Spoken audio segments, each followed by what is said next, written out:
ശ്രീ സായിനാഥന് നമസ്കാരം. അധ്യായം 23. യോഗവും ഉള്ളിയും. ക്ഷാമയെ വിഷം തീണ്ടി കോളറ നീതി നിരസിച്ചു. ഗുരുഭക്തിയുടെ കടും പരീക്ഷ.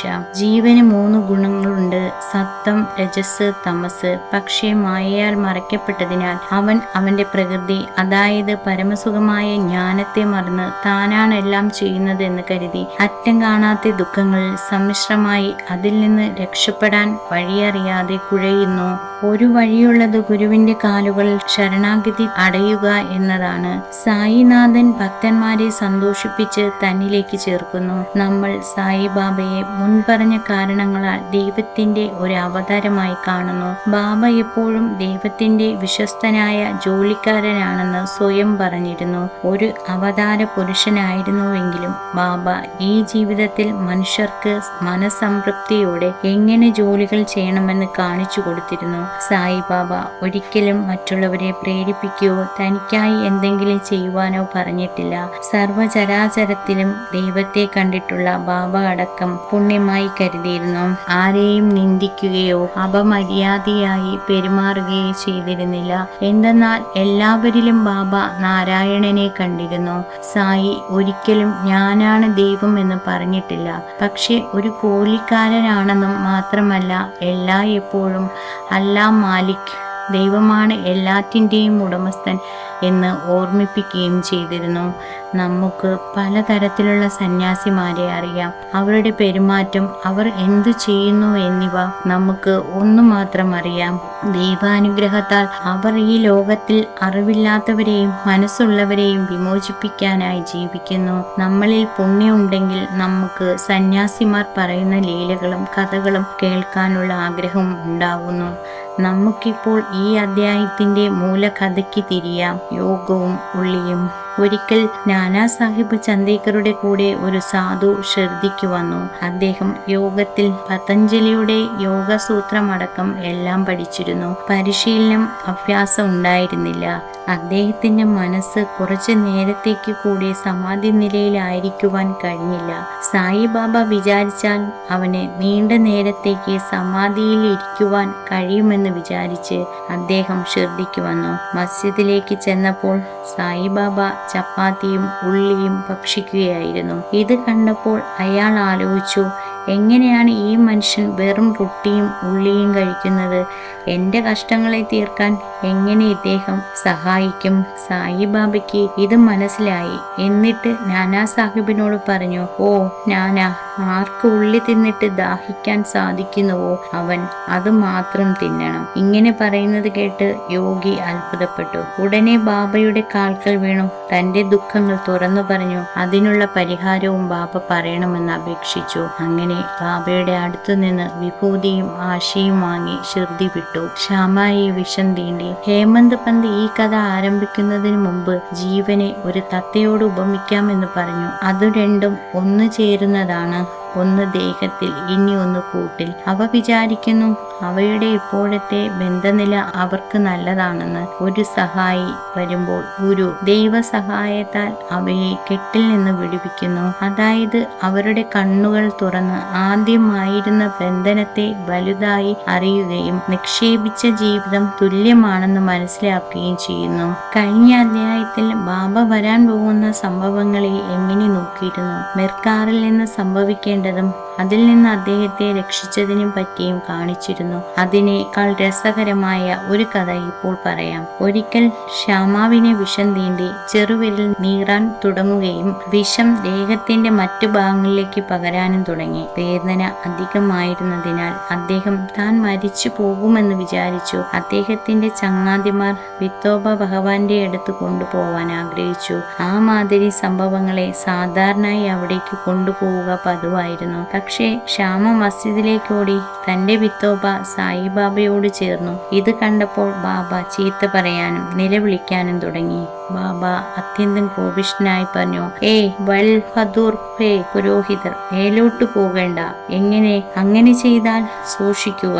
പിന്നെയും നിലവിളിച്ചുകൊണ്ട് പോകൂ, പുറത്തേക്ക് പോകൂ, താഴോട്ട് വരൂ. ബാബയുടെ ശരീരമാസകലം ചുവന്നത് കണ്ട് ബാബ നിരാശനായി. അദ്ദേഹം മസ്ജിദ് തന്റെ വീടാണെന്നും സായിബാബ തന്റെ രക്ഷകനായും കരുതിയിരുന്നു. പക്ഷേ അദ്ദേഹം ഇങ്ങനെ ഓടിച്ചാൽ എവിടേക്ക് പോകും? അദ്ദേഹം എല്ലാ വിശ്വാസങ്ങളെയും കളഞ്ഞ് നിശബ്ദനായി. കുറെ കഴിഞ്ഞപ്പോൾ ബാബ സാധാരണ നിലയിലായി. പിന്നെ ശ്യാമ മുകളിലേക്ക് പോയി ബാബയുടെ അടുത്തിരുന്നു. ഭയപ്പെടേണ്ട, അണുപോലും ചിന്തിക്കേണ്ട, വൈദ്യൻ ഫക്കീർ രക്ഷിക്കും. വീട്ടിലേക്ക് പോയി വെറുതെ ഇരിക്കുക, പുറത്തു പോകേണ്ട, എന്നിൽ വിശ്വസിക്കുക, ഭയപ്പെടുകയോ ചിന്തിക്കുകയോ വേണ്ട. എന്നിട്ട് അദ്ദേഹത്തെ വീട്ടിലേക്ക് അയച്ചു. ഉടനെ തത്താപ്പാട്ടീലിനെയും കാക്കാ സാഹിബ് ബിസ്ക്കറ്റിനെയും അയച്ച് ശ്യാമ തോന്നിയ സമയത്ത് ആഹാരം കഴിക്കും, വീട്ടിനുള്ളിൽ ഉലർത്തും. പക്ഷെ കിടന്നുറങ്ങരുതെന്ന് ആജ്ഞയും കൊടുത്തു. സംശയമില്ലാത്ത ആജ്ഞകളെ അനുസരിക്കുകയും കുറെ നേരത്തിനുള്ളിൽ ശ്യാമ ശരിയാവുകയും ചെയ്തു. ഇതിൽ ഒന്ന് മാത്രമാണ് ഓർമ്മിക്കേണ്ടത്, ബാബയുടെ വാർത്തകൾ. 5 വാക്കുകളുള്ള മന്ത്രം: പോകൂ, പുറത്തു പോകൂ, താഴെ വരൂ. ശ്യാമാവിനുള്ളതായിരുന്നില്ല. അഥവാ തോന്നിയാലും അത് വാസ്തവത്തിൽ സർപ്പത്തിൽ നിന്നുള്ള ആജ്ഞയും വിഷം ശ്യാമാവിന്റെ ദേഹത്തിൽ പരക്കാതെ ഇരിക്കുവാനുമായിരുന്നു. മറ്റ് അറിവുള്ള മന്ത്രാക്ഷരം പോലെ അദ്ദേഹം മന്ത്രം, അരി, വെള്ളം മുതലായവ ഉപയോഗിച്ചിരുന്നില്ല. ബാബയുടെ വാക്കുകൾ വളരെ ശക്തിയുള്ളതായിരുന്നു. ശ്യാമയുടെ ജീവനെ രക്ഷിക്കാൻ ഈ കഥ ഏതൊരുവൻ കേട്ടാലും അവൻ സായിബാബയിൽ പൂർണ്ണ വിശ്വാസിയാകും. മാത്രമല്ല, മായയാവുന്ന സമുദ്രത്തെ കടക്കുവാൻ ഒരേ ഒരു വഴി സായിബാബയുടെ കാലടികളെ ഹൃദയത്തിൽ സൂക്ഷിക്കുക മാത്രമാണ്. കോളറ രോഗം ഷിർദിയിൽ പരക്കുമായിരുന്നു. അവിടുത്തെ നിവാസികൾ വളരെയധികം പേടിച്ചു. മറ്റുള്ളവരുമായുള്ള സന്ദേശങ്ങൾ വരെ നിർത്തി. ഗ്രാമത്തിലെ 5 തലവന്മാർ ഒന്നിച്ചു ചേർന്ന് കോളറ പരക്കാതെ ഇരിക്കുവാനായി 2 ചടങ്ങുകൾ തീരുമാനിച്ചു. അവ: 1. എണ്ണ കൊണ്ടുവരുന്ന വണ്ടി ഷിർദിക്കകത്ത് വരരുത്. 2. ഒരാടിനെയും കൊല്ലരുത്. ആരെങ്കിലും ഈ ചടങ്ങുകളെ അനുസരിച്ചില്ലെങ്കിൽ ഗ്രാമാധികാരികളോ 5 തലവന്മാരോ അവർക്ക് പിഴ വിധിക്കും. ബാബ ഇതെല്ലാം ഒരു മൂഢവിശ്വാസമാണെന്നറിഞ്ഞു. അതുകൊണ്ട് ആ നിയമങ്ങളെ കൂട്ടാക്കിയില്ല. ആ നിയമം നിലവിലിരിക്കുമ്പോൾ ഒരു എണ്ണ വണ്ടിക്ക് ഗ്രാമത്തിലേക്ക് വരണമായിരുന്നു. എന്നാൽ അവിടുത്തെ ആളുകൾ ആ വണ്ടിയെ പുറത്താക്കുവാൻ ശ്രമിച്ചു. ഇതറിഞ്ഞ ബാബ ആ സ്ഥലത്തേക്ക് വന്നു എണ്ണ വണ്ടിയെ മസ്ജിദിലേക്ക് നയിക്കുവാൻ പറഞ്ഞു. ആർക്കും ശബ്ദമുണ്ടാക്കുവാൻ ധൈര്യമുണ്ടായിരുന്നില്ല. ബാബയ്ക്ക് അദ്ദേഹത്തിന്റെ ധോനിക്ക് എണ്ണ ആവശ്യമായിരുന്നു. അതുകൊണ്ട് ബാബ അത് വാങ്ങിയിരുന്നു. അഗ്നിഹോത്രി പോലെ അദ്ദേഹത്തിന്റെ ധൂനി രാവും പകലും ആയുസ് മുഴുവനും എരിഞ്ഞുകൊണ്ടിരുന്നു. ബാബയുടെ വീട്, അതായത് മസ്ജിദ്, സ്വതന്ത്രമായതും എല്ലാവർക്കും എപ്പോഴും തുറന്നിട്ടിരിക്കുന്നതുമായിരുന്നു. അഗ്നിഹോത്രി അതിന്ന് പൂട്ടോ ചാവിയോ ഉണ്ടാക്കിയിരുന്നില്ല. ചില ആളുകൾ ആ ധൂനിയിൽ നിന്ന് വിറകുകൾ എടുത്തുകൊണ്ടുപോയിരുന്നു. ബാബ അവരോട് ഒരിക്കലും ദേഷ്യം കാണിച്ചിരുന്നില്ല. ബാബ ഈ ലോകം മുഴുവൻ വ്യാപിച്ചിട്ടുണ്ട്. അതിനാൽ ആരോടും ബന്ധമില്ലായിരുന്നുവെങ്കിലും അദ്ദേഹം ഒരു സാധാരണ വീട്ടുടമസ്ഥനെ പോലെ പെരുമാറി ജനങ്ങൾക്ക് ഒരു മാതൃകയായിരുന്നു. ഒരു ഭക്തിയുടെ പരീക്ഷ. നമുക്കിപ്പോൾ 2ാമത്തെ കോളറ നിയമം ബാബയിൽ എങ്ങനെ അനുഭവപ്പെട്ടു എന്ന് നോക്കാം. ആ നിയമം നിലവിലുള്ളപ്പോൾ ആരോ ഒരാൾ ഒരാടിനെ മസ്ജിദിലേക്ക് കൊണ്ടുവന്നു. അത് വയസ്സായതും ക്ഷീണിച്ചതും മരിക്കുന്ന നിലയിലുമായിരുന്നു. ആ സമയത്ത് മലോഗാവിലെ ഫക്കീർ പീർ മുഹമ്മദ് ബഡാ ബാബ അടുത്തു ഉണ്ടായിരുന്നു. സായിബാബ അവനോട് ഒറ്റവെട്ടിന് ആ ആടിനെ തല കാണിക്കയാക്കാൻ പറഞ്ഞു. ഈ ബഡാ ബാബയെ സായിബാബ വളരെയധികം ബഹുമാനിച്ചിരുന്നു. ബാബയുടെ വലതുവശത്ത് ഇരിക്കുക അവന്റെ പതിവായിരുന്നു. ആദ്യം ഹുക്ക പൈപ്പ് വലിച്ചയുടൻ ബാബയ്ക്കും പിന്നെ മറ്റുള്ളവർക്കും കൊടുത്തിരുന്നു. ഉച്ചയ്ക്കുള്ള ആഹാരം വിളമ്പിയതിനു ശേഷം ബാബ ബഡ ബാബയെ വിളിച്ചു തന്റെ ഇടതുവശത്ത് ഇരുത്തി ഒന്നിച്ചു ഭക്ഷണം കഴിക്കുക പതിവായിരുന്നു. ദക്ഷിണ വാങ്ങിയതിൽ നിന്ന് ബാബ അവന് ദിവസേന 50 രൂപ പതിവായി കൊടുത്തിരുന്നു. ബാബ അവന്റെ കൂടെ മസ്ജിദിൽ നിന്ന് പോകുമ്പോൾ 100 അടിയെങ്കിലും നടന്നു അവന്റെ കൂടെ ചെന്നിരുന്നു. അവരുടെ ബന്ധം അങ്ങനെയുള്ളതായിരുന്നു. ബാബ അവനോട് ആടിനെ നിന്റെ തല വെട്ടാൻ പറഞ്ഞപ്പോൾ ബഡാ ബാബ എതിർത്തു പറഞ്ഞു, എന്തിനാണ് ഞാൻ ഇതിനെ വെറുതെ കൊല്ലുന്നത്? പിന്നെ ബാബ ശ്യാമയോട് ആ പ്രവൃത്തി ചെയ്യാൻ കൽപ്പിച്ചു. അദ്ദേഹം ഉടനടി രാധാകൃഷ്ണമ്മയുടെ അടുത്ത് ചെന്ന് ഒരു കത്തി കൊണ്ടുവന്ന് ബാബയുടെ മുമ്പിൽ വെച്ചു. പിന്നീട് എന്തിനാണ് കത്തി ആവശ്യപ്പെട്ടതെന്നറിഞ്ഞ് ആ സ്ത്രീ അത് തിരിച്ചു വാങ്ങി. വേറൊരു കത്തി കൊണ്ടുവരാൻ ശ്യാമ ശ്രമിച്ചു. പക്ഷേ ബഡാവിൽ നിന്ന് വേഗത്തിൽ തിരിച്ചു വന്നില്ല. അതിനുശേഷം ആ പ്രവൃത്തി കാക്കാ സാഹിബ് ഡിസ്കിറ്റിൻ്റെതായി. പക്ഷെ അദ്ദേഹത്തെ പരീക്ഷിക്കാൻ വേണ്ടിയായിരുന്നു ബാബ കത്തി കൊണ്ടുവന്ന് വെട്ടാൻ കൽപ്പിച്ചത്. അദ്ദേഹം സത്വവാടയിലേക്ക് ചെന്ന് ഒരു കത്തിയുമായി വന്ന് ബാബയുടെ ആജ്ഞയിൽ അദ്ദേഹം ആടിനെ കൊല്ലാൻ തയ്യാറായി. അദ്ദേഹം ഒരു ബ്രാഹ്മണ കുടുംബത്തിൽ ജനിച്ചവനും തന്റെ ആയുസ്സിൽ കൊല്ലൽ എന്താണെന്നറിയാത്തവനുമായിരുന്നു. ക്രൂരമായ കാര്യം ചെയ്യുവാൻ മനസ്സില്ലായിരുന്നുവെങ്കിൽ ആടിനെ കൊല്ലാനായി മനോധൈര്യം ഉണ്ടാക്കി. എല്ലാവരും അതിശയത്തോടുകൂടി ഒരു മുഹമ്മദിയൻ തുനിയാത്ത സംഗതി ഒരു ബ്രാഹ്മണനായ ഡിസ്കിറ്റ് ഒരുങ്ങുന്നതിനെ നോക്കി നിന്നു. അദ്ദേഹത്തിന്റെ മുണ്ട് ഒതുക്കിക്കെട്ടി തന്റെ കൈ ഉയർത്തി ബാബയുടെ ആജ്ഞയ്ക്കായി കാത്തിരുന്നു. ബാബ പറഞ്ഞു, എന്താണ് നീ ആലോചിക്കുന്നത്? വെട്ടു. അദ്ദേഹം വെട്ടാനൊരുങ്ങിയപ്പോൾ ബാബ നിർത്താനായി കൽപ്പിച്ചു. നീ ബ്രാഹ്മണനായിട്ടും ഒരാടിനെ കൊല്ലുന്നു. കാക്കാ സാഹിബ് കൽപ്പന അനുസരിച്ച് വാൾ താഴെയിട്ടിട്ട് ബാബയോട് പറഞ്ഞു, നിങ്ങളുടെ ആജ്ഞ ഒരു നീതിയും അത് അനുസരിക്കാനും മാത്രമേ ഞങ്ങൾക്കറിയുള്ളൂ. അല്ലാതെ വേറൊരു ന്യായവും ഞങ്ങൾക്കറിയില്ല. ഞങ്ങൾ എപ്പോഴും അങ്ങയുടെ രൂപത്തിനെ ഓർമ്മിച്ച് രാവും പകലും ധ്യാനിക്കുന്നു.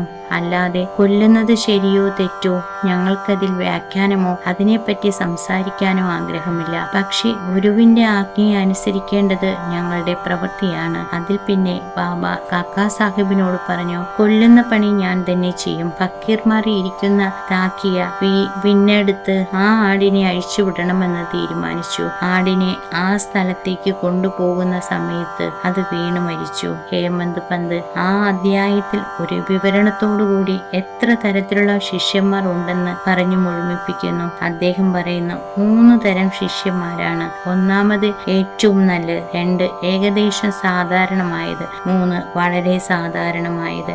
എല്ലാറ്റിലും വെച്ച് ഊഹിച്ച് ഗുരുവിന് എന്താണ് വേണ്ടതെന്നും അത് ചെയ്യുന്നവന് ഗുരുവിന്റെ ആജ്ഞ എതിര് നിൽക്കാത്തവനുമാണ് ഏറ്റവും നല്ല ശിഷ്യന്മാർ. ഏകദേശം സാധാരണ ശിഷ്യന്മാർ ഗുരുവിന്റെ ആജ്ഞ അക്ഷരം പ്രതി സമയം കളയാതെ ചെയ്യുന്നവരാണ്. 3 തരം സാധാരണ ശിഷ്യന്മാർ ആജ്ഞകളെ തള്ളിക്കൊണ്ടേയിരിക്കുന്നവരും അടിക്കടി തെറ്റുകൾ വരുത്തുന്നവരുമാണ്. ഭക്തന്മാർക്ക് ദൃഢവിശ്വാസത്തോടു കൂടി അറിവുണ്ടായിരിക്കണം.